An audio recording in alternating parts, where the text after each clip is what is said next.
சென்னையில் தொடங்கி இந்த புத்தகத்தை எழுதியிருக்கக்கூடிய பேராசிரியர் ஜெகவர்நேசன் வரைக்கும்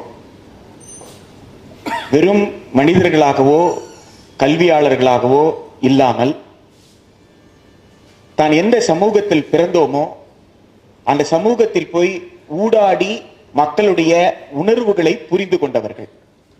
அதை தலைமை உரையில தலைவர் பேசினதிலிருந்தே நீங்க உணர்ந்திருக்கலாம். அதே உணர்வு உங்களுக்கு அறிவீட்டலும் அறிவூட்டலும் சனாதானத்தால் சிதைந்த அறிவு பண்பு என்கின்ற இந்த நூலை வாசிக்கும் போதும் உங்களால் உணர முடியும். ரெண்டு பேருமே படிக்கிற காலத்திலிருந்தே மக்களோடு பணியாற்றியவர்கள். படித்து முடித்த பிறகு வேலை தேடக்கூடிய காலத்தில் கூட அவர்கள் மக்களோடு ஊடாடியவர்கள். வேலை தேடி பொருளீட்டிய பிறகு அந்த பொருளை பயன்படுத்தி மக்களோடு இயக்கங்கள் கட்டியவர்கள். எனவே இந்த நிலையில் இருந்துதான்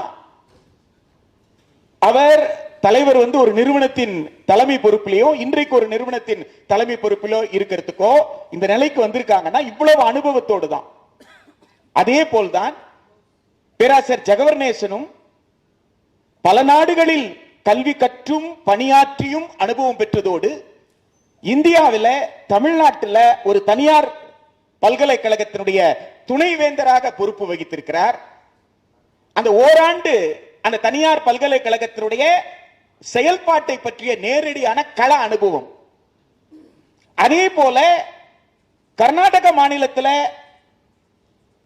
அரசு உதவி பெறும் பல்கலைக்கழகத்தின் பாரம்பரியமான ஒரு 60 ஆண்டுகள் பழமை வாய்ந்த ஒரு பல்கலைக்கழகத்தின் துணைவேந்தராக இருந்திருக்கிறார். அதுவும் சேலஞ்சிங் டைம்ஸ்ல NEP 2020 இம்ப்ளிமெண்டேஷனுக்கு வரக்கூடிய அந்த காலகட்டத்தில் ஒரு சேலஞ்சிங் ஒரு சவால் மிக்க ஒரு தருணத்தில் அவர் துணைவேந்தராக பணியாற்றி இருக்கும் பொழுது ஒரு அரசு இயந்திரம் எவ்வாறு பணி செய்கிறது, அந்த அரசு இயந்திரத்தின் ஒரு பகுதியாக இருக்கக்கூடிய பல்கலைக்கழகம் எவ்வாறு பணியாற்றுகிறது, அந்த பல்கலைக்கழகத்தில் ஒரு பொறுப்பு மிக்க ஒருவர் இருக்கிறானால் அவரால் என்னென்ன சவால்களை எதிர்கொள்ள வேண்டிய அவசியம் இருக்கும் ஆகிய அனுபவங்கள் அவருக்கு இருக்கிறது.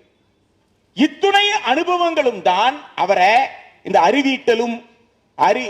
அறிவீட்டலும் அறிவூட்டலும் சனாதானத்தால் சிதைந்த அறிவு பண்பு என்கின்ற இந்த நூலை எழுத வைத்திருக்கிறது. எழுத தூண்டி இருக்குன்னு நான் சொல்ல மாட்டேன், எழுத வைத்திருக்கிறது. எனக்கு இருக்கிற ஒரே சிக்கல் என்னன்னா இந்த மேடையில நான் ஒரு ஆட் மேன். காரணம் என்னன்னு கேட்டா நான் ஒரு பிளாட்ஃபார்ம், ஒரு பெரிய அறிவுஜீவி கிடையாது, பெரிய அறிவார்ந்த மக்களோடு பழகினது கிடையாது. நான் பழகிறதெல்லாம் சாதாரணமாக மேடை போடுறவங்க, சவுண்ட் சர்வீஸ் வைக்கிறவங்க, ஆட்டோ ஓட்டுறவங்க, மீன் பிடிக்கிறவங்க, இவ்வளவுதான் என்னோட லெவல். இவங்களுடைய உணர்வை தாண்டி இவங்களுடைய கஷ்டங்களை தாண்டி அதுக்கு மேலெல்லாம் தத்துவ விசாரணை எல்லாம் செய்யற அளவுக்கு எனக்கு பொறுமை இல்லை, வயசும் இல்லை, முடிஞ்சிருச்சு. 60 வயசு தாண்டிடுச்சு. சரியா? இனி பாடியை கொண்டு போய் ஒப்படைச்சா முடிஞ்சிருச்சு, அவ்வளவுதான். அதனால இது இந்த நிலை. ஆனா இங்க 90 வயது இளைஞர் ஒருத்தர் நூலை பெற்றுக் கொண்டார். 60 வயது 80 ஆண்டுல ஃபுட்பால். அவர் என்ன சொல்றாருன்னா, நான் அச்சுதானந்தத்தை விட 12 வயசு சின்ன வேண்டார், நல்ல கண்ணுவை விட 10 வயது சின்ன வேண்டார். அப்படிப்பட்ட இளைஞர்கள் இந்த மேடையில இந்த நூலை பெற்றுக்கொண்டு உரையாற்றி இருக்கிறார்கள். எனவே மிகவும் வலுவான கருத்து பொழிவை 2 கருத்தாளர்கள் இங்க இந்த நூலுடைய திறனாய்வுல யோகராஜன் அவர்களும் நம்முடைய பாலச்சந்திரன் அவர்களும் ஆற்றி இருக்கிறாங்க. பெருவெழுதி ஐயா தப்பிட்டார், ஏன் தெரியல, நேரத்தை காரணம் காட்டி. உண்மையிலே பேராசிரியர் ஜெகவர்நேசன் ஒரிஜினல் திங்கர். அது இந்த நூல் வெளிப்படுத்தி இருக்கு. 290 பக்கம் இந்த நூல். நீங்க அந்த முன்னுரையை எடுத்துட்டீங்கன்னா, முன்னுரை ஒரு 10-16 பக்கம் ஓடுது. 290 பக்கத்துக்கு ஒரு 250 ரெஃபரன்ஸ் புக் கொடுக்கிறார். ரெஃபரன்ஸ் அது ரெஃபரன்ஸ் புக்னு சொன்னா இவர் எழுதினதை ரெஃபர் பண்றதுக்கான புக் அல்ல. இத்தனை புத்தகத்தை படித்து இதுல ஒண்ணும் இல்லைன்ற தெரிஞ்சுக்கிட்டேன்னு சொல்ற புத்தகம் தான் அறிவீட்டலும் அறிவூட்டலும். நான் இவ்வளவும் படிச்சேன், ஆனா நான் உன்னை தேடனப்பா, அதெல்லாம் இந்த புத்தகத்துல இல்ல. ஒரு சமயம் அவங்க காலகட்டத்தில் அப்படி யோசிக்காம கூட இருந்திருக்கலாம். அதனால நான் இப்ப யோசிக்கிறேன் அப்படின்னு சொல்ற ஒரு ஒரு ஒரிஜினல் திங்கராக இந்த நூலை வந்து பிரசன்ட் பண்ணியிருக்கிறேன். இந்த நூலை இந்த காலகட்டத்தில் வாசிப்பவர்கள், விவாதிப்பவர்கள் என்று எடுத்துக்கொள்ளும் போதுதான் எனக்கு என்ன சிக்கல் வருதுன்னு கேட்டா, தமிழ்நாட்டில் இருக்கிற 13 பல்கலைக்கழகங்கள்ல கிட்டத்தட்ட 11 பல்கலைக்கழகங்கள் அரசு பல்கலைக்கழகங்கள். நான் தமிழ்நாட்டை பத்தி பேசுறேன், நான் ஆல் இந்தியாவை பத்தி பேசல, நான் நாக்பூரை பத்தி பேசல, மகாராஷ்டிராவை பத்தி பேசல, நான் தமிழ்நாட்டை பத்தி பேசுறேன். 13 பல்கலைக்கழகங்கள்ல 11 பல்கலைக்கழகங்களுக்கு அரசு தர வேண்டிய, அதாவது தமிழ்நாடு அரசு தர வேண்டிய மானியங்கள்ல 80% மானியங்கள் வெட்டப்பட்டிருக்கு கடந்த 10 ஆண்டுகள்ல. 80% மானியங்கள் வெட்டப்பட்டு 10% இருந்து 20% தான் மானியம் கொடுக்கும் அரசு அப்படின்னு சொன்னா, ஒன்றிய அரசாங்கத்தினுடைய வருமான வரித்துறை என்ன சொல்லுது? 50% மாநில அரசினுடைய நிதி வரவில்லை என்று சொன்னால் அந்த பல்கலைக்கழகங்கள் தனியார் பல்கலைக்கழகங்களாக கருதப்படும். 50%க்கு மேல ஸ்டேட் மாநில அரசுடைய மானியம் இருந்தாதான் அது அரசு பல்கலைக்கழகமாக இருக்க முடியும். இந்த இன்கம் டாக்ஸ் இந்த ரெகுலேஷனையும் WTO GATS ரெகுலேஷனை நீங்க போய் படிக்கணும். அப்பதான் இன்கம் டாக்ஸ் எங்க இருந்து இதெல்லாம் எடுக்கிறான்னு உங்களுக்கு தெரியும். WTO GATSல world trade organization general agreement on trade in சர்வீஸ்ல சாப்டர் 15 வந்து சப்சிடியை பத்தி பேசுது. அதுல வந்து நீங்க பாத்தீங்கன்னா நேஷனல் அத்தாரிட்டி டிஃபைன் பண்றான். What will be a national authority? What will be the national authority in கேட்டா, when there is no competitor, அதாவது there should be a monopoly. நீங்க ஒரு செக்டார் எடுத்துக்கிட்டா அந்த செக்டார்ல கவர்மெண்ட் மட்டுமே இருக்கணும், கவர்மெண்ட் தவிர வேற யாரும் இருக்க கூடாது. அப்ப கவர்மெண்ட் மட்டுமே இருந்தா then I can consider that as a national authority. அது வந்து அரசு நிறுவனம் என்று நான் ஏற்றுக்கொள்வேன். இல்லாவிட்டால் அரசு நிறுவனம் என்று ஏற்றுக்கொள்ள மாட்டேன். அந்த நிறுவனம் தனியார் நிறுவனத்திற்கு சமமாகத்தான் நடத்தப்படும். That should be a level playing field. So WTO GATS ஒப்பந்தத்துக்கு கீழே நீங்க போயிட்டீங்கன்னு சொன்னா அரசு தனியார் என்று இருப்பதற்கு வாய்ப்பு கிடையாது. ஒன்று அரசு கல்லூரிக்கு மானியம் கொடுத்தா அதே மானியத்தை யாருக்கு கொடுக்கணும்? தனியாருக்கு கொடுக்கணும். நீ தனியாருக்கு கொடுக்க மாட்டேன்னு சொன்னா அப்ப அரசுக்கு மானியம் கொடுக்க கூடாது, அரசு கல்லூரிக்கு மானியம் கொடுக்க கூடாது. இதுதான் 2015 இன்றைய நிதி அமைச்சரா இருக்கவங்க அன்னைக்கு மினிஸ்டர் ஃபார் ஸ்டேட் காமர்ஸ் அந்த அம்மா கலந்துக்கிட்டாங்க நைரோபியில போய். இப்ப என்ன கொடுத்துட்டு வந்தாங்க? அன்னைக்கு தேதி வரைக்கும் ஆஃபர் ஸ்டேஜில் இருந்தது. ஆனா பிட்வீன் 2015 and 2017 ஆஃபர்ல இருந்து எத்தனை வந்து அக்ரிமெண்டா மாறிச்சு நமக்கு தெரியாது. there is no parliamentary discussion, cabinet discussion. அப்படி ஏதாவது நடந்திருந்தா வெளியில வந்திருக்கும். நாடாளுமன்றத்தில் விவாதம் நடக்கல, தெரியாது. ஆக ஒப்பளிப்புகள் என்பது ஒப்பந்தங்களாக மாறிவிட்டு இருந்தால் நீங்கள் அந்த ஒப்பந்தத்தை மீறி எதையுமே செய்ய முடியாது. அப்படி என்றால் இந்தியாவை அடகு வைத்திருக்கிறோம் அர்த்தம். WTO GATS கீழே நீங்க சாதாரணமா நீங்க பார்க்க முடியாது. WTO GATS கீழே அமெரிக்காவில் இருக்கக்கூடிய பேராசிரியர்கள் ஏன் போராடுறாங்க? USA இருந்து நாம தான் சொல்றோம் அவனே ஒரு இம்பீரியலிஸ்ட் கண்ட்ரின்னு சொல்றோம். அப்ப இம்பீரியலிஸ்ட் கண்ட்ரியில் இருக்கக்கூடிய ஒரு ப்ரொஃபஸரும் ஒரு ஸ்டூடெண்ட்டும் WTO GATSல என் நாடு கையெழுத்து போடக்கூடாதுன்னு சொல்றாங்க. ஏன் சொல்றாங்க? யூரோப்ல நார்த்தன் யூரோப் எல்லாமே வெல்தி தான். இங்கிலாந்து இருக்கு, பிரான்ஸ் இருக்கு, ஜெர்மன் இருக்கு. அந்த யூரோப்பியன் யூனியன் அத்தனை பேரும் சேர்ந்து அவங்க நாடுகள்ல கையெழுத்து போட்டாதேன்னு சொல்றாங்க. ஏன் சொல்றாங்க? தெளிவா சொல்லியிருக்காங்க. ஜாயிண்ட் டிக்ளரேஷன் எடுத்து படிச்சு பாருங்க, அக்ரா டிக்ளரேஷன் எடுத்து படிச்சு பாருங்க. அதுல சொல்றாங்க WTO GATS treats education as a commodity. There is already internationalization இருக்கு. ஒரு நாட்டுல இருந்து இன்னொரு நாட்டுக்கு போயிட்டு தான் இருக்காங்க. புதுசா ஒண்ணு இன்டர்நேஷனலைசேஷன் வர போறது இல்ல. ஆனா WTO GATS கீழ வரக்கூடிய internationalisation, it is not internationalization of education, but it is treating education as a commodity. அதுதான் basic difference. அப்போ when you treat education as a commodity, what happens? The student becomes a consumer and the institutions become service providers. Where there is scope for education, கல்வியை பற்றி எங்கே இந்த உரையாடல் இருக்கு? நுகர்வுக்கான ஒரு பண்டம், அந்த நுகர்வுக்கான பண்டத்தை நுகர்வதற்காக ஒருவர் வருகிறார், நுகர்வுக்கான பண்டத்தை கொடுக்க இன்னொருத்தர் இருக்கிறார், தயாரா. there is a service provider, there is a consumer, there is no education at all. அதுதான் WTO GATS. the WTO GATS நீங்க எடுத்து படிச்சு பாத்தீங்கன்னா நீங்க இந்த நேஷனல் எஜுகேஷன் பாலிசி 2020 என்ன செய்யுதுன்றது உங்களுக்கு நன்றாக தெரியும். அந்த அடிப்படையில் தான் இன்கம் டாக்ஸ் என்ன சொல்லுதுன்னு கேட்டா, உங்களுக்கு வந்து you will be treated as a on par with. அப்போ மெட்ராஸ் யூனிவர்சிட்டி என்ன செய்யணும்? மெட்ராஸ் யூனிவர்சிட்டி கர்வமா இருந்தது. என்ன கர்வத்தில் இருந்த? சிவி ராமனுக்கு டிகிரி கொடுத்தவன்டா நான்ன்ற கர்வம். சரியா? படிக்கட்டு ஏறினீங்கன்னா வை தாமோதரம் பிள்ளை இருப்பார். வை தாமோதரம் பிள்ளையோட யூனிவர்சிட்டியா இது அப்படின்னு கர்வத்தில் இருந்தது. இன்கம் டாக்ஸ் என்ன சொல்லிட்டான்? அது வை தாமோதரன் பிள்ளையா இருந்தா எனக்கு என்ன, சிவி ராமனா இருந்தா எனக்கு என்ன, இன்கம் டாக்ஸ்ல எக்ஸம்ஷன் வாங்கினியாடான்னு கேட்டான். எக்ஸம்ஷனா? நான் ஏன்டா, நான் ஸ்டேட் யூனிவர்சிட்டி, நான் எதுக்குடா எக்ஸம்ஷன் வாங்கணும்? அதான் உங்க கவர்மெண்ட் துட்டே கொடுக்கல. அப்ப உங்க கவர்மெண்ட் துட்டே கொடுக்கலன்னா யார் துட்டு கொடுத்தாங்க? அங்க படிக்கிற ஸ்டூடெண்ட்ஸ் கொடுத்தாங்க. ஃபீஸ் முடிஞ்சு போச்சா கதை? You are not a national entity வந்துருச்சா? யோசிச்சு பாருங்க. அப்ப எங்க இருந்து எங்க வருது? அப்ப இது என்ன NEP 2020 சம்பந்தப்பட்ட விஷயமா? NEP 2020 முழுசா படித்த ஒரே மனிதர் இந்தியாவிலே நம்ம RN ரவி தான். ஏன்னா இன்டெலிஜென்ஸ் பியூரோனுடைய டைரக்டரா இருந்தவர், வெரி இன்டெலிஜென்ட் பர்சன். அதனாலதான் அவர் தெளிவா என்ன சொன்னாருன்னா, NEP 2020 நீங்க படிக்காமலே பேசிட்டு இருக்கீங்கன்னு பேசின ஒரே ஆள் அவர் தான். நானும் அதிர்ந்து போயிட்டேன், என்னடா இப்படி பேசுறாரு. அப்புறம் தான் புரிஞ்சது அவர் ஒருத்தர் தான்டா கரெக்டா பாயிண்ட் பிடிச்சிருக்காருன்ட்டு. ஏன் அவர் சொல்றாருன்னா, நீ என்ன சொல்லணும்? கல்வியை பற்றியே பேசாத ஒரு ஆவணத்தை நான் எப்படி கல்விக் கொள்கை என்று ஏற்றுக்கொள்வேன் தானே சொல்லியிருக்கணும். நீ என்ன சொன்ன?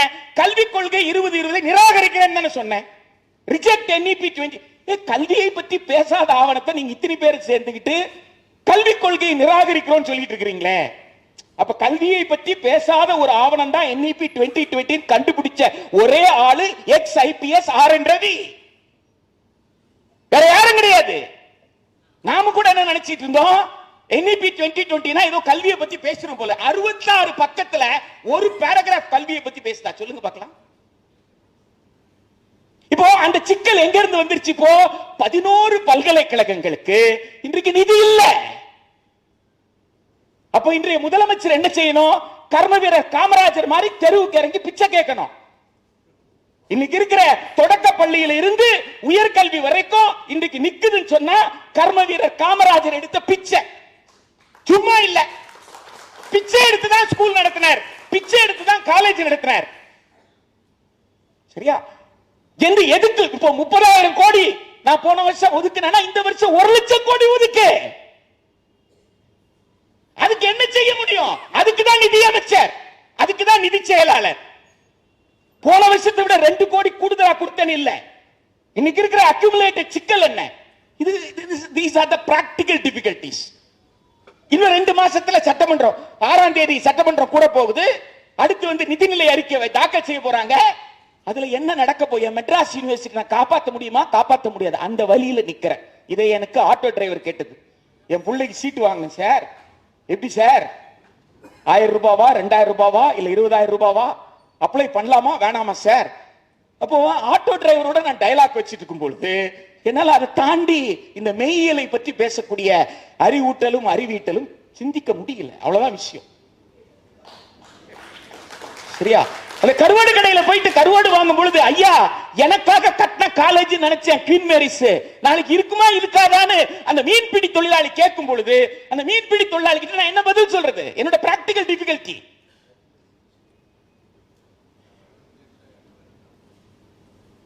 ஜூலை மாதம் ஒரு காலேஜ்ல ஒரு பையன் சேர்றான். ஜூலை மாசம் சேர்றான். செப்டம்பர் மாசம் அந்த காலேஜ் டிசி கொடுக்குது அவனுக்கு. சரியா? நான் நாக்பூரை பத்தி பேசல, சென்னை மாநகரத்தை பத்தி பேசுறேன், தமிழ்நாட்டை பத்தி பேசுறேன். என்ன எழுதி தெரியுமா கொடுக்குது? Not satisfactory டிசில.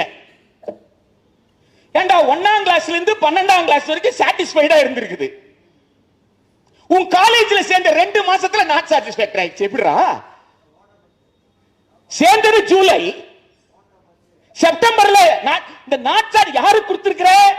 ஒரு குடிசை பகுதியில் ஒரு ஆட்டோ ஓட்டக்கூடிய ஒரு பட்டியலினத்தை சார்ந்த மாணவன். SC/ST ஆக்ட் என்ன சொல்லுதுன்னா, ஒரு பட்டியல் மாணவனுடைய வாழ்வாதாரத்தை பறிப்பது வன்கொடுமைன்னு சொல்லுது. வன்கொடுமைன்னு சொல்லுது.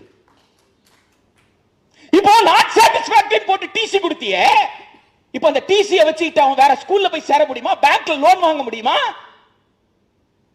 2 மாசத்துல அப்படி என்ன படுபாதக செயல அந்த மாணவன் செஞ்சிருக்க முடியும்? கொஞ்சம் யோசிச்சு பாருங்க. என்ன படுபாதக செயல் அந்த மாணவன் செஞ்சிருக்க முடியும்? எதை செய்திருந்தாலும் அவனை திருத்துவதுதானே உயர்கல்வி நோக்கம். யோசித்து பாருங்க. அதுக்கு பேர் தானே சப்போர்ட் சிஸ்டம். இதெல்லாம் பிராக்டிகல் டிஃபிகல்டிஸ். இது எங்க நான் போய் மெய்யியல்ல தேடுறது? யோசிச்சு பாருங்க நண்பர்களே. இந்த பிராக்டிகல் டிஃபிகல்டிஸ் ஆளும் வர்க்கம் நமக்கு எதுக்காக கொடுக்குதுன்னா, பிலாசபியை பத்தி நீ பேசாதேன்னு சொல்றதுக்காக கொடுக்குது. நீ டிசிக்கு போராடிட்டு இரு, சரி, நீ அட்மிஷனுக்கு போராடிட்டு இரு, நீ ஃபீஸ் கட்டுறதுக்கு காலேஜ்ல லோன் கிடைக்குமா கிடைக்காதான்னு தேடிக்கிட்டு இரு. நீ ஏன் பிலாசபியை பத்தி பேசுற? அத பேசுறதுக்கு நாக்பூர்ல நான் உட்கார்ந்துட்டு இருக்கிறேன். அதுக்காகவே நான் பிறவி எடுத்திருக்கிறேன். நான் சொல்வது தத்துவமே தவிர என் தத்துவத்தை விசாரிக்கிற திராணி திறமை உனக்கு இல்ல. அந்த தத்துவத்தை விசாரித்ததால் தான் அம்பேத்கர் அம்பேத்கர் அம்பேத்கர் என்று சொல்வதை விட நீங்கள் கடவுளை கும்பிடுங்கன்னு சொல்ற எரிச்சல் அங்கிருந்து தான் வருது. ஏண்டா தத்துவத்தை நான் பேசுறேன், ஏத்துக்கொள். தத்துவத்தை கிழித்து போட்டவன பேரை இத்தனை வாட்டி சொல்றேன்னு சொல்றான். சும்மா இல்ல. அது என்ன அமித்ஷா வாயிலிருந்து வந்ததா? மோகன் பகவத் சொல்லாமல் அமித்ஷா பேசிவிட்டாரான்னு நான் கேட்கிறேன். பேசிட்டா ஒரு நொடி அமித்ஷா ஆட்சியில் இருக்க முடியுமா நான் கேட்கிறேன். மோகன் பகவத் சொல்லாம, RSS சொல்லாம அமித்ஷா பேசியது உண்மை என்று சொன்னால் அப்ப RSS அமித்ஷா மதிக்கலையா நான் கேட்கிறேன்.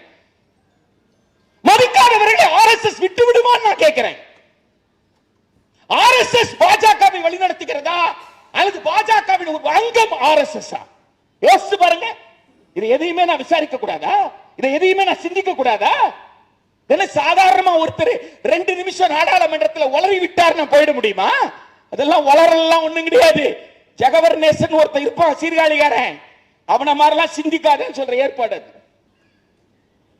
ஆமா, அப்படிலாம் சிந்திக்க கூடாது. சரியா? சிந்திக்கிற ஏற்பாடு இந்தியாவில் இருக்கக்கூடாது.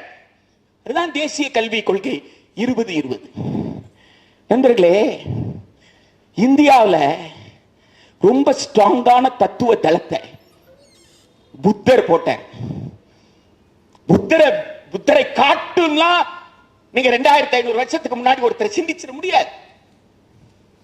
என்னுடைய அனுபவத்தில் 2500ல அந்த தம்மத்தை பற்றி அவர் நடத்தி இருக்கக்கூடிய டயலாக் இருக்குல்ல, அதுதான் best classical example for social dialoguing. சமூக உரையாடலுக்கு மிகச்சிறந்த எடுத்துக்காட்டு புத்தர் நடத்திய உரையாடல், மக்களிடம் நடத்திய உரையாடல். ரொம்ப ரொம்ப ரொம்ப எளிமையாக அந்த மக்களை ஏழ்மையில் இருந்த சிந்திக்க வாய்ப்பற்றவர்களாக, சிந்திக்க கூடாது என்கின்ற மனநிலையில் வைக்கப்பட்டிருந்த மக்களிடம் சிந்தனையை தூண்டக்கூடிய ஒரு உரையாடலை நம்ம சாக்ரட்டிஸ் பேசினத, சாக்ரட்டிஸ் நடத்த டயலாக்க பத்தி எந்த அளவுக்கு நாம மெய்மறந்து படிக்கிறோம் கேட்கிறோமோ, சாக்ரட்டிஸ் நடத்தின டயலாக். சாக்ரட்டிஸ் क्वेश्चन தான் கேட்பாரு, ஆன்சர் சொல்ல மாட்டார். he was dialoguing with the people. இப்ப கிரேக்க நாட்டுல சாக்ரட்டிஸ் டயலாகிங் பத்தி பேசுற நாம புத்தர் நடத்துற உரையாடலை பற்றி நாம் ஏன் பேச மறுக்கிறோம்? அது ரொம்ப ரொம்ப முக்கியமான இடம். What is education, what is examination Baba Sahib Ambedkar அவர்கள் பாம்பே லெஜிஸ்லேட்டிவ் கவுன்சில்ல பேசுறாரு. What is education, what is examination? educational opportunities குர்ஆன் கேட்டா you are making examination tougher என்றாரே. இதுக்கு மேல என்ன வேணும்? ஆக நமக்கு முன்னால் இருந்த மக்கள் வாழ்வியல் போராட்டத்தோடு இணைந்து கல்வியை எப்படி அணுகினார்கள் என்று பார்ப்பதற்கு நிறைய விஷயங்கள் இருக்கு. ஆனால் ப்ரொஃபசர் ஜெகவர்நேசன் நான் முதல்ல குறிப்பிட்டதை போல is an original thinker, uninfluenced by any of the thoughts. whether it may be John Dewey. John Dewey நிறைய ரெஃபரன்ஸ்ல பாத்தீங்கன்னா 10-15 இடத்துல John Deweyயோட புக்ஸ் இருக்கு. But he is not following John Dewey. He has never quoted Paulo Freire. Sir வந்து Paulo Freireவும் John Deweyவும் compare பண்ணி how ரெண்டு கொண்டு வராரு. As far as my reading of him is concerned, he doesn't take anything from Paulo Freire. He doesn't take anything from John Dewey. ரெண்டு பேர்கிட்ட இருந்து எதையும் அவர் எடுக்கல. ரெண்டு பேரையும் படிச்சாரு. படிச்சதனால் அவருக்கு சில தெளிவுகள் இருக்கு. அந்த தெளிவுகளோடு சீர்காழியில உட்கார்றாரு. அவ்வளவுதான். அப்போ சீர்காழியில் இருக்கிற இந்த டெல்டா மக்களுடைய காவேரி தண்ணி இயல்பா வந்துகிட்டு தானே இருக்குது. காவேரி தண்ணி இயல்பா வந்தா சாதாரண வந்துட போகுது. அப்ப காவேரி தண்ணி வராம இருக்கிறதுக்கு பின்னாடி ஏதாவது அரசியல் இருக்கான்னு யோசிக்கிறேன். அப்ப என்ன அரசியல் இருக்கு? காவேரி தண்ணி வராதுக்கு என்ன அரசியல்? தண்ணி வந்தானடா விவசாயம் நடக்கும். தண்ணியா வரலன்னா என்ன செய்வான்? விவசாயி கொஞ்சம் கொஞ்சமா நிலத்தை விட்டு என்ன செய்வான்? வெளியில போயிடுவான். விவசாயி நிலத்தை விட்டு வெளியில போனாதானே நான் மீத்தேன் எடுக்க முடியும், இல்லையா? நான் பெட்ரோல் எடுக்க முடியும். அப்போ காவேரியில் தண்ணி வருவதற்கு பின்னாடி இருக்கக்கூடிய வர்க்க அரசியல் ஒன்று இருக்குல்ல, சந்தையின் அரசியல் ஒன்று இருக்குல்ல, விவசாயிகளை விவசாய நிலத்திலிருந்து இதே ஒரு ஒரிஜினல் திங்கரா இல்லாம எப்படி யோசிக்க முடியும்? யோசிச்சு பாருங்க. அப்ப அந்த தத்துவ விசாரணையில தொல்காப்பியருக்கு போறார். தொல்காப்பியத்திலிருந்து அவர் எதையும் எடுக்கல. இன்னும் சொல்ல போனா இந்த புத்தகத்துல தொல்காப்பியத்தை கேள்விக்குள்ளாக்குகிறார். தொல்காப்பியத்தை படிக்கிறார், தொல்காப்பியத்தில் மேற்கோள் காட்டுறார். ஆனா தொல்காப்பியத்தை கேள்விக்குள்ளாக்குகிறார். அப்ப இதுவரைக்கும் எதையெல்லாம் மரபு என்று சொல்லப்பட்டதோ, இதுவரைக்கும் எதெல்லாம் நியாயம் என்று சொல்லப்பட்டதோ, அந்த நியாயங்கள் அது உண்மையில ராஜ் கௌதம் சமீபத்தில் இறந்தவர் ஒரு அற்புதமான புக் வந்து அறம் அதிகாரம். இதுவரைக்கும் எதையெல்லாம் அறம் அறம் அறம்னு சொல்லு கேட்டினும் மேன்மக்கள் மேன்மக்கள். எவன்டா மேன்மக்கள்?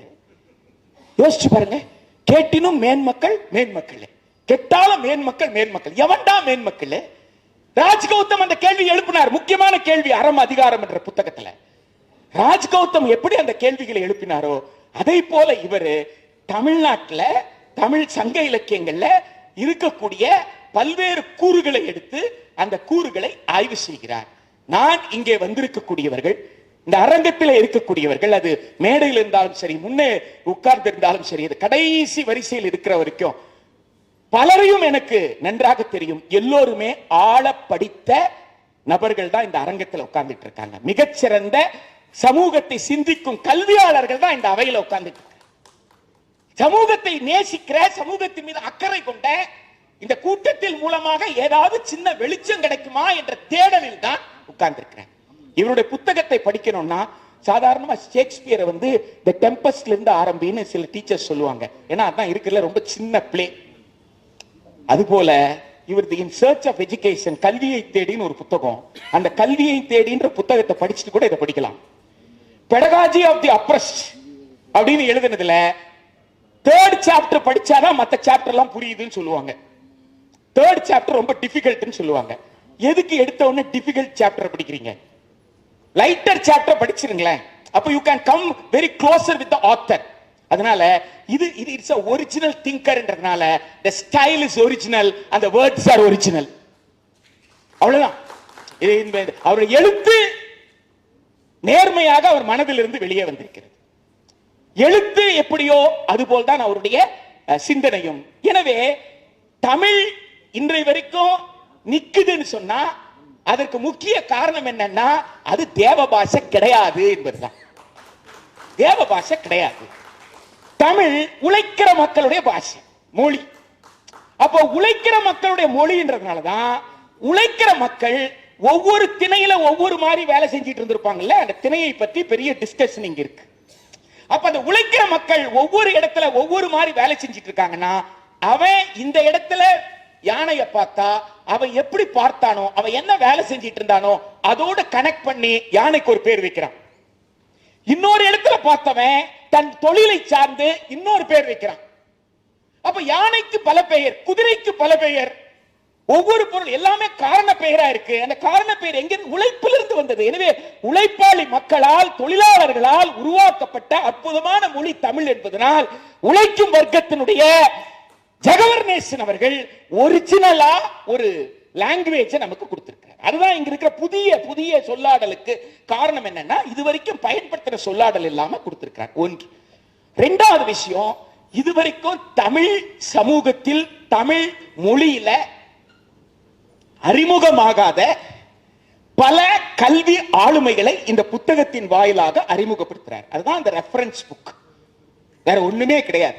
ஒரு கிட்டத்தட்ட ஒரு 150 190 ரெஃபரன்ஸ் புக் ஆங்கிலத்தில் கொடுத்திருக்காருன்னா, ஒரு 15-16 பக்கத்துக்கு போற ரெஃபரன்ஸ் அங்க இருக்குன்னு சொன்னா, அது எதுக்காகன்னா இவ்வளவு பேர் இங்கிலீஷ்ல எழுதி இருக்கிறாங்க. அந்த புத்தகங்கள் பதிப்பிக்கப்பட்டிருக்கு, இந்த காலகட்டத்தில் பதிப்பிக்கப்பட்டிருக்கு.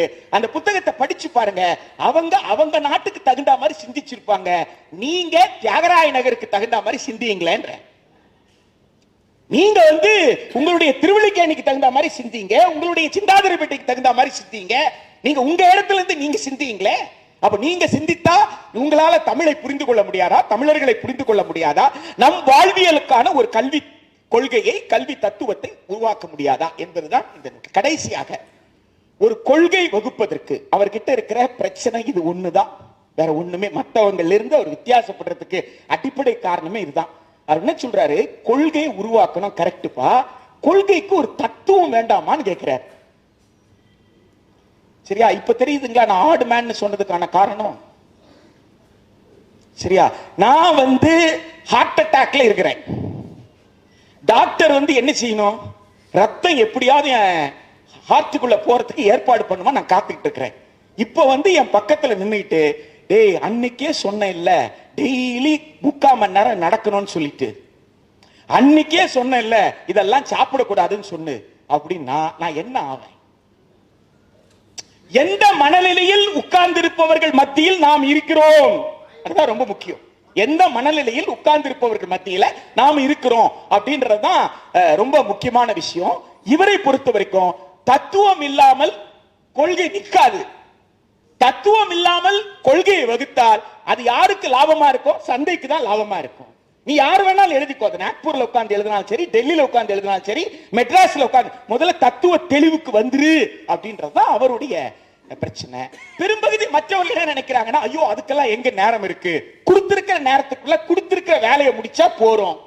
அப்ப கொடுத்திருக்கிற நேரத்துல கொடுத்திருக்கிற வேலையை முடிக்கிறது சாத்தியம் இல்லை. இந்த முரண்பாட்டை நாம் உணர்ந்தால் நம்மால் அறிவீட்டலும் அறிவூட்டலும் இருக்கக்கூடிய இந்த புத்தகத்திலிருந்து புரிந்து கொள்ளலாம். நண்பர்களே, இந்த சனாதானம் எல்லாம் ஒரு மாயா வார்த்தைங்க. என்னை பொறுத்த வரைக்கும் ஊரை ஏமாத்துற வார்த்தை. சரியா? நான் நேரடியா கேட்கிறேன், நான் போற இடத்துல எல்லாம் சொல்லிட்டு இருக்கிறேன், ஜாதி என்பது கெட்ட வார்த்தைன்னு. சிவபெருமானுக்கு அது கெட்ட வார்த்தை, ஒத்துக்கோய. சிவபெருமானுக்கு ஜாதி கெட்ட வார்த்தை, ஒத்துக்கோய. உனக்கு என்ன கஷ்டம்? கண்ணப்ப நாயனார் ஆக்கலையா சிவபெருமானு? நந்தன உள்ளவான்னு கூப்பிடலையா? நந்தன சிவபெருமான உள்ளவான்னு கூப்பிடுறாரு. ஆனா சிவபெருமானுக்கு பூஜை பண்ணிட்டு இருக்கவங்க நந்தன உள்ள போக கூடாதுன்னு சொல்றாரு இல்லையா? அப்போ சிவனுக்கு பூஜை பண்றவங்க யாருக்கு எதிரா இருக்கிறாங்க? சிவனுக்கு எதிரா இருக்கிறாங்களா இல்லையா? யோசிச்சு பாருங்க. சிவனுக்கு பக்கத்திலேயே நின்று சமஸ்கிருதத்தில் பூஜை பண்ண ஒருத்தருக்கு கூட சிவன் தரிசனம் கொடுத்ததாக என்னால் கண்டுபிடிக்க முடியல. ஆனா 63 நாயன்மார்களும் வீதியில சிவனை சந்தித்தார்கள், தெருவில் தான் சந்திச்சாங்க. யாரும் கண்ணப்ப நாயனர் எங்க கோயில சந்திச்சாரு? அப்பர் எங்க சந்திச்சாரு? கோயில சந்திச்சாரு? சிதம்பரத்தில் சந்திச்சாரா? நாம சிதம்பரத்தில் தேடி போயிட்டு இருக்கிறோம். ஆனா சாமி எங்க நம்மளை சந்திக்கிறாரு? தெருக்கோடியில சந்திக்கிறார். சரியா? ஆக ஜாதியை பற்றி பேசினால் சிவனுக்கு எதிராக பேசுகிறாய், ஏன் பேசுறதுக்கு தயங்குறோம்? ஜாதியை பற்றி பேசினால் நீ விஷ்ணுவுக்கு எதிராக பேசுகிறாய். பன்றியாக அவதாரம் எடுத்தவர், சிங்கமாக அவதாரம் எடுத்தவர் இல்லையா? ஆக சனாதானம் என்பது ஏதோ புனிதம், சனாதானம் என்பது மதம், எல்லாம் கரெக்ட். ஜாதி இருக்கா இல்லையா? பேசுவா. நான் யார் சொல்லு? நான் பறையனா, பல்லனா, சக்கிலியனா? நான் யார் சொல்லு? என்ன தெளிவுபடுத்து. நான் சனாதானத்துல எங்க இருப்பேன்னு சொல்லு, அப்புறம் பேசிக்கலாம். சனாதானம் உயர்ந்ததா தாழ்ந்ததான்ட்டு. சனாதானத்துல நீ உயர்ந்தவன் நான் தாழ்ந்தவன் நீ சொல்லிட்டீங்கன்னா அங்கே சிவபெருமான் செத்தாரியா? அங்கே விஷ்ணு செத்தார். சிவபெருமானும் விஷ்ணு செத்ததுக்கு அப்புறம் சனாதானம் எப்படியா வாழும்? இல்லையா? சனாதானத்தை அழித்தொழி. நீ எதை அழித்தொழிச்சிட்டு இருக்கிற? நீ கடவுள் எல்லாம் அழித்தொழித்திட்டு இருக்கிற இல்லையா? இந்த விசாரணை நடத்துவதற்கு அறிவு வேண்டும் என்று ஜெகவர்நேசன் கேட்கிறார். இந்த விசாரணை நடத்துவதற்கு அறிவு வேண்டும்பா. ஒரிஜினலா திங்க் பண்ணணும்பா. அப்ப ஒரிஜினலா திங்க் பண்ணணும்னா இந்த மண்ணுக்குன்னு சில மரபுகள் இருக்கு. அந்த மரபுகளை உள்வாங்கனா இன்றைக்கு இருக்கிற தேசிய கல்விக் கொள்கையினுடைய சூட்சமங்களை உன்னால் புரிந்து கொள்ள முடியும். மக்களுக்கான சமத்துவத்தை உருவாக்க முடியும். பேராசிரியர் கல்விமணி அவர்கள் சொன்னதை போல இது குழுவாக அமர்ந்து விவாதிக்க வேண்டிய புத்தகம், தனி மனித புத்தகம் அல்ல. இது ஒரு குழுவாக உட்கார்ந்து, அமைப்பாக உட்கார்ந்து, மக்களை திரட்டி கிராமத்துக்கு போய், கிராம சபை கூட்டம் நடக்குதுன்னா, கிராம சபை கூட்டம் முடிச்சியா, வா டீ சாப்பிடலான்ட்டு அவங்க எல்லாம் உட்கார வச்சுக்கிட்டு அதே திண்ணையில இந்த புத்தகத்தை திறந்து வச்சு ஒரு 4 பக்கம் வாசிப்போமே. 3 மாசத்துக்கு ஒரு வாட்டி 4 பக்கம் வாசித்தா கூட நிச்சயமாக நம்மால ஒரு வருஷத்துக்குள்ள இந்த புத்தகத்தை படிச்சு முடிச்சிட முடியுமே. அந்த மாதிரியான முயற்சிகள்ல இந்த புத்தகம் வாசிப்பதற்கு கடினமில்லாத புத்தகம் என்னை பொறுத்த வரைக்கும். இந்த புத்தகம் நான் எனக்கு போஸ்ட் அனுப்பிச்சார். அனுப்பின 2வது நாள் அவருக்கு நான் தகவல் அனுப்பினேன். அதற்கப்புறம் இந்த வெளியீட்டு விழால கலந்துக்கணும்னு சொன்னாரு. அதற்கப்புறம் 2வது முறையாக இந்த புத்தகத்தை நான் படித்தேன். என்னை பொறுத்த வரைக்கும் சாதாரணமாக புத்தகங்கள் ஒரு கோலை படிக்கிறதுன்றது கொஞ்சம் கஷ்டம் தான். ஆனா நான் ஃபர்ஸ்ட் டைம் அவர் அனுப்பிட்ட உடனேயே நான் முழுக்க ஒரே எடுப்புல தான் நான் எடுத்தத கையில கீழே வைக்காம படிச்சதுதான் அந்த 290 பக்கம். அதனாலதான் இன்னைக்கு வெளியிட்ட நேரத்துல நான் இல்ல. அந்த நேரத்துல இந்த புத்தகத்துல வேற புதுசா இருக்கா அப்படின்னு சொல்லி பார்த்தேன். அப்படி எதுவும் புதுசாலாம் எதுவும் கிடையாது. பைண்டிங் மற்ற விஷயங்களை இன்னும் கொஞ்சம் அக்யூரேட்டா பண்ணியிருக்கிறாங்கன்றத தவிர மற்றபடி இந்த புத்தகம் நான் 2 முறை வாசித்திருக்கிறேன். வாசிப்பதற்கு ரொம்ப கஷ்டமான புத்தகம் எல்லாம் ஒண்ணும் கிடையாது. நீங்க வாசித்தால் உடன்படுற இடம் முரண்பட இடம் உங்களுக்கு புரியும். நீங்க உடன்பட்டாலும் முரண்பட்டாலும் ஒரிஜினல் திங்கரா வருவீங்க. ஒவ்வொரு தமிழனையும் முழுமையான சுயமான சிந்தனையாளனாக மாற்றுவதற்கான முயற்சி தான் அறிவீட்டலும் அறிவூட்டலும் சனாதானத்தில் சிதைந்த அறிவு பண்பு என்பது. சனாதானத்தில் சிதைந்த அறிவு பண்பு என்ன சொல்றாருன்னா, சனாதானம் உன்னை சிந்திக்க கூடாதுன்னு சொல்லுது, கர்மான்னு சொல்லுது, உன் கர்மா ஏற்கனவே தீர்மானிக்கப்பட்டதுன்னு சொல்லுது. அது தப்பு. அது சிந்தனையை சிதைக்கின்ற ஏற்பாடு. நீ சிந்திக்க பிறந்தவன், நீ மனிதன். விலங்கில் இருந்து நீ வேறுபடுகிறாய். நீ விலங்கில் இருந்து ஏன் வேறுபடுகிறாய் என்றால், ஒரு விலங்கை தன்னுடைய மூதாதையை பார்த்து இந்த விலங்கு அப்படியே நடந்துக்கும். ஆடு அன்றையிலிருந்து இன்று வரை ஒரு ஆடு போய் விழுந்தால் எல்லா ஆடும் கீழே போய் விழும். ஒரு ஆடு தொப்பியை கலண்டால் எல்லா ஆடும் தொப்பியை. நீ ஆடு இல்லடா, நீ மனுஷன் தான் ஜெகவர்நேசன் சொல்ல வர்றார். அவ்வளவுதான் என்ன பொறுத்த வரைக்கும். அப்போ நீ மனிதனாக இருக்கிறோம் சொன்னா எல்லோரோடையும் ஒத்து போக முடியாது, நீ முரண்படதான் முடியும். எனவே இந்த அறிவீட்டலும் அறிவூட்டலுக்குள்ளே நீங்கள் முரண்படதான் முடியும். அப்படி முரண்படுவதற்காக என்னென்ன விஷயங்கள் இருக்கு தெரிஞ்சுக்கணும்னா அந்த நூலை படிக்க வேண்டாமா? உடன்படுற இடத்துல எங்கெல்லாம் உடன்படுறோம் தெரிஞ்சுக்கிட்டா நாமும் அவரும் கை கோக்கிறதுக்கு வசதியா இருக்கும்ல. எனவே உடன்பட்டாலும் முரண்பட்டாலும் வாசிக்க வேண்டிய நூல். வாங்குவோம், வாங்க வைப்போம், விவாதிப்போம். புத்தக காட்சியில அதிகமான விற்பனையான நூல் அறிவீட்டலும் அறிவூட்டலும் என்கின்ற வகையில இதை நீங்க முகநூல் மற்ற இன்ஸ்டாகிராம் இதுல எனக்கு அக்கவுண்ட் கிடையாது. ஆனால் அக்கவுண்ட் இருக்கிறவங்க அத்தனை பேரும் இந்த புத்தகத்தை பற்றி பேசுங்க. அதை பார்த்து தான் நிறைய பேர் புக் ஃபேருக்கு வரதா சொல்றாங்க. அதனால அதுல எல்லாம் விவாதம் நடத்துங்க. இந்த புத்தகத்தை நிறைய பேர் வாசிக்க சொல்லுங்க, வாசித்து விமர்சிக்க சொல்லுங்க. வாசிப்போம், விவாதிப்போம், நமக்கான ஒரு கல்வியை நாம் வென்றெடுப்போம். நன்றி.